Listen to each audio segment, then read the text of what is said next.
오늘 이재명 대통령이 X를 통해 국가행정을 방해한 일부 공직자들에게 사실상 최후 통첩을 보냈습니다. 이 대통령은 이렇게 밝혔습니다.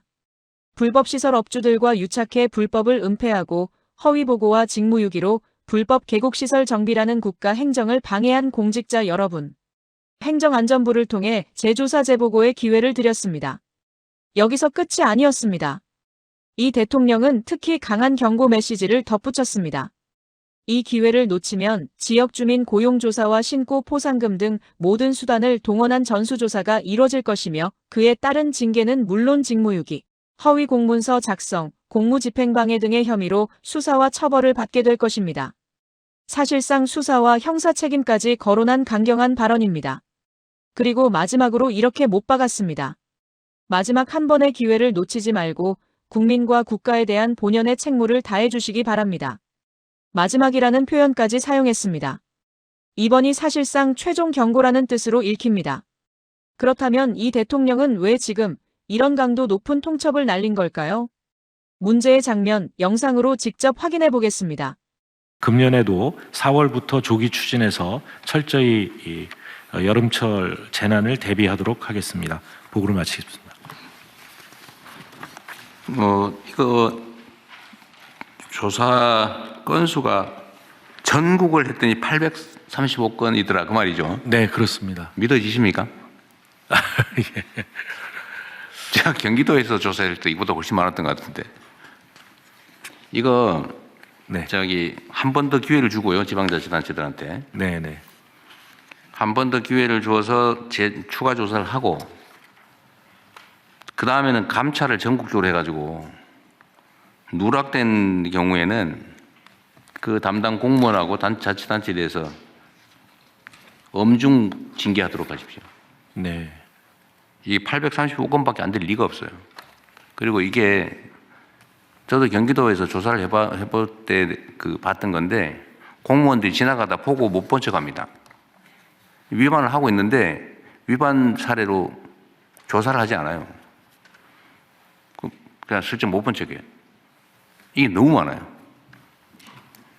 그러니까 이거를 다시 한번 기회를 주고 그다음에 다음에는 감찰을 시켜가지고 실태 조사를 한 다음에 누락시킨 경우는 엄중 문책하고 규모가 크거나 이러면 직무유기로 처벌하도록 하십시오. 네, 알겠습니다. 법무부도 요거 한번 행안부하고 좀 신경 써서요. 네, 그렇게 하도록 네. 하겠습니다. 하여튼 이거 말이 안 돼, 말이. 835건밖에 안 돼. 그리고 90%를 자진 철거받고 있다는데 철거할 수 있는 것만 조사한 거예요. 그 어려운 거 안 한 거지. 부지기수입니다, 부지기수. 그 원칙을 가지고 명확하게 좀 하면 좋겠습니다. 그리고 요 얘기 나온 김에 각 부처청의 그 내부 감사 조직들이 다 있잖아요. 그거 좀 활성화해야 됩니다. 전에도 한번 말씀드렸던 건데 감찰 감사 기능을 좀 강화해서 안 하려면 아예 안 하든지 하면 제대로 해야지 적당히 이렇게 하는 걸 절대로 허용하면 안 됩니다. 그럼 공직 기강이 무너져요. 하면 확실하게 해야 됩니다.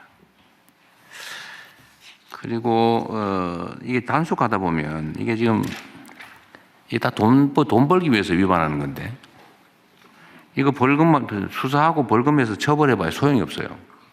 처벌받을 사람을 바꿔가면서 합니다. 명의만 바꾸면 되거든요. 기껏해 벌금 500만 원, 재범해봐야 뭐 벌금 한 700만 원, 1000만 원. 그러니까 아예 바꿔요. 그리고 벌금 내고 걸리면 벌금 내고 그 다음에는 이제 가중처벌 되니까 이름 바꿔가지고 또 하고 며느리 이름으로 했다가 시동생 이름으로 했다가 이렇게 바꾼다고요. 그러니까 이거는 과징금도 이것도 과징금을 좀 강화하는 방안을 검토해 보십시오. 행안부. 그 과징금으로 그 수익 이상의 비용이 발생하게 만들어야 됩니다. 네, 네, 알겠습니다. 그리고 위반 면적 곱하기 얼마 더하기 곱하기 위반 연수까지 예. 이렇게 할 수 있게 해가지고 그 불법을 해가지고 돈을 버는 게 불가능하게 좀 만드시도록 하고 그 시간이 지나더라도 그 수익을 환수하도록 네네. 그렇게 한번 만들어 보십시오. 형사처벌을 해봐야 소용없어요. 괜히 수사하고 기소하고 재판하는데 시간만 걸리지. 그래서 이건 다시 좀 전면적으로 한번 네. 점검해 주시기 바랍니다. 전면적으로 검토하. 그다음에 뭐 사소한 거긴 한데 이거 이행강제금 있잖아요. 예. 이행강제금 부과하게 되는데. 네네. 근데 이행강제금이 어떤 문제가 있냐면 내가 보니까 이자와 가산제도가 없는 것 같더라고요. 그러니까 위반해서 버티는 만큼 이익이에요. 금융이익이 발생한다는 거예요. 왜냐하면 시간이 지나도 더 내는 게 없어요.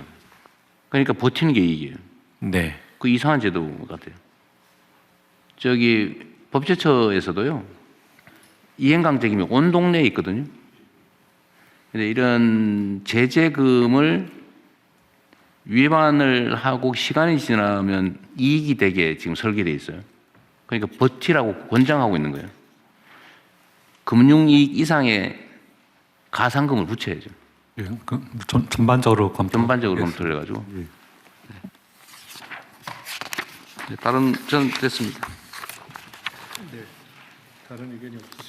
다른 의견이 없으시면 원안대로 접수하고 부처 협조 사항 순서로 넘어가겠습니다. 재경부 국가유산청 순서대로 부처 협조 사항 공유해 주십시오. 예, 먼저 재경부 보고 드리겠습니다. 생활 물가 안정은 그 민생 경제의 1번이자 핵심 과제입니다. 그래서 정부는 근원적 체감 물가 안정을 위해서 사상 유례 없게 장관급으로 민생 물가 특별관리 TF를 구성했었습니다. 그동안의 활동 상황입니다.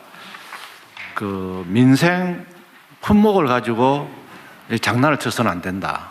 그런 자세로 지금 임하도록 하겠습니다. 그래서 뭐 독과점이라든지 또는 불법 행위를 통해 가지고 이익을 얻는 부분에 대해서는 실태 조사를 집중적으로 해서 개선을 하도록 하겠습니다. 최근에 그 설탕 담합이라든지 밀가루 제재 착수한 문제, 교복 가격을 착수한 문제는 이제 시작이라고 생각합니다. 앞으로 하나하나 품목을 정해서 철저하게 추진하도록 하겠습니다. 두 번째, 정부 지원을 악용해서 이득을 취하는 행위 절대로 용납 못합니다. 거기 보시면 할당 관세, 할인 지원, 정부가 비축한 걸 풀어서 해주는데 이 유통 과정에서 이익을 취하고 하는 그런 행위 절대로 용납을 하지 않겠습니다. 그래서 할당 관세를 중심으로 해서 현장 점검, 특별 수사 등을 시행하고 집중 관리하도록 하겠습니다. 그리고 유통 구조도 저희들이 집중적으로 좀 볼 예정입니다. 특히 민생 품목을 중심으로 해서 유통 과정에서 과다한 폭리 또는 바가지 하는 이런 현상에 대해서는 철저하게 해서 집중 관리하도록 하겠습니다. 부처 협조 사항입니다.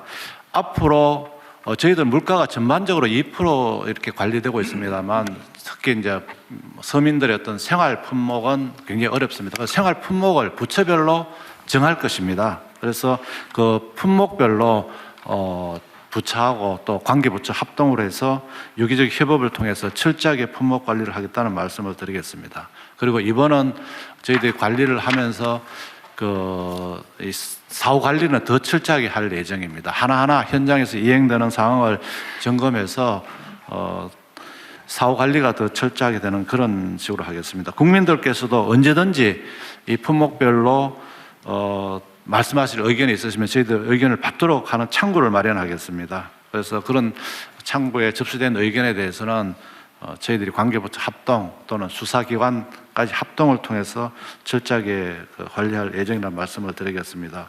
친한 친구처럼 가족처럼 이렇게 스픽스 애청해 주셔서 감사히 말씀드립니다. 스픽스 구독, 좋아요는 더 큰 힘과 격려가 됩니다. 스픽스 구독, 좋아요.